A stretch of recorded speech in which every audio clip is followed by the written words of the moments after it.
네, 넉 달 앞으로 다가온 지방선거 다각도로 짚어보겠습니다. 김봉신 메타보이스 대표 나와 있습니다. 자, 이번 지방선거 어떤 특징이 있습니까?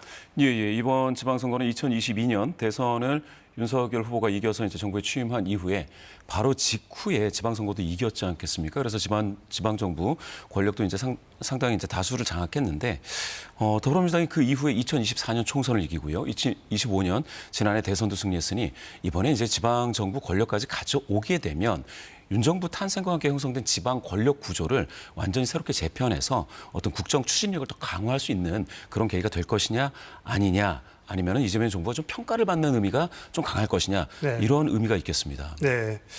자, 대통령 임기 초반에 열리는 선거라고 볼 수 있는데 과거에는 이런 경우 선거 결과가 어땠습니까?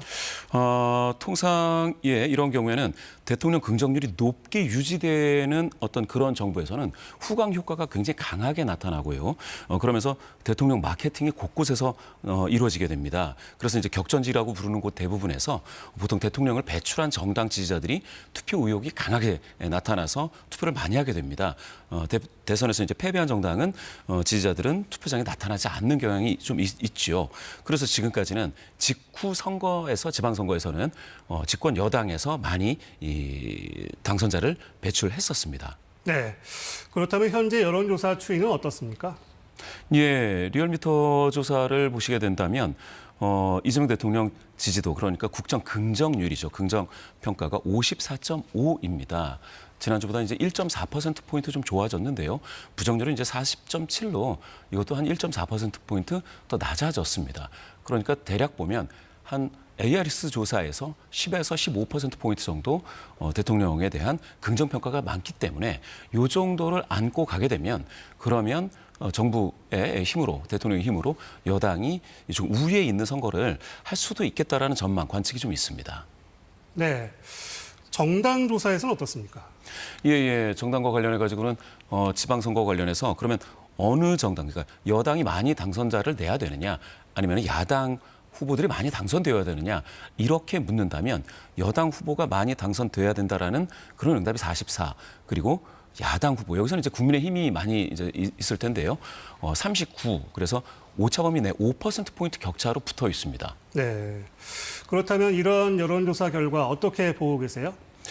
그렇죠. 그런데 이제 이 같은 조사에서, 바로 저 조사에서 정당 지지도는 민주당이 43, 국민의힘이 28입니다. 그럼 국민의힘은 지금 현재 28 정도밖에 안 나오는 지지도인데 선거가 되면은 그러면은 좀 39까지 야당이 좀 많이 당선되면 좋겠다라는 응답이 나오는 걸 보면 지금 당장은 좀 지지를 받고 있지 못하다.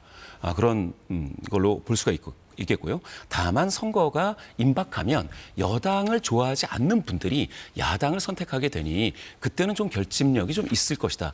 이렇게도 해석이 되겠습니다. 그렇군요. 이번 선거의 최대 승부처 역시 서울일까요? 그렇습니다.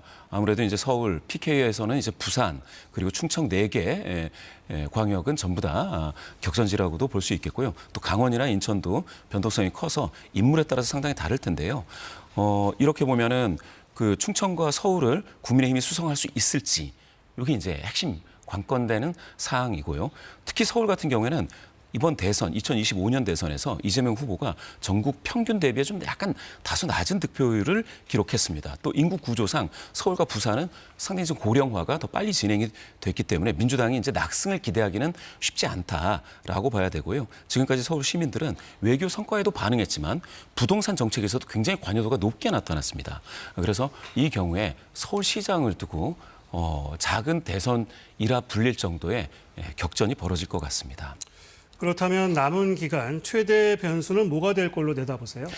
역시 부동산이 아닐까 보고 있습니다. 정책 현안으로서 따지면 이제 부동산이 가장 크다라는 겁니다. 그 이유는 정책 분야별 평가에서 외교는 막 60%대가 나오는데요. 부동산은 이게 지금 20%대입니다. 그래서 현안 분야별로 부동산이 좀 긍정평가가 좀 저조한 편이다, 이렇게 보시면 되겠고요. 그리고 정부 출범 초기에 비해서도 지금은 약간 더 낮아져 있습니다. 그래서 또 서울 시민들 대상으로는 부동산은 굉장히 관심사로 떠오르고 있기도 합니다.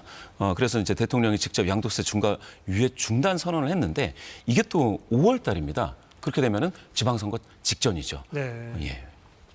자, 그러면은 또 하나 짚어볼 게 과연 민주당과 조국혁신당이 합칠까요? 예, 결과적으로는 이 흐름으로 가게 되면 합칠 가능성은 상당히 크다고 보는데요.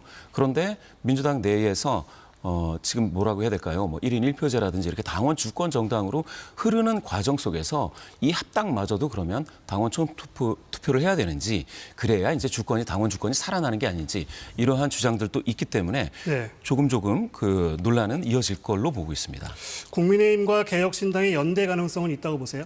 가능성은 얼마든지 있습니다. 다만 그게 연대가 되려면 개혁신당 자체가 지금까지 주장했던 그 명분에 부합하는 그러한 연대가 되어야 된다라고 하면, 만약에 그렇게 돼서 선거연대가 되면은 그 시너지는 상당히 좀 있다라고 봐야죠, 지금으로서는. 네.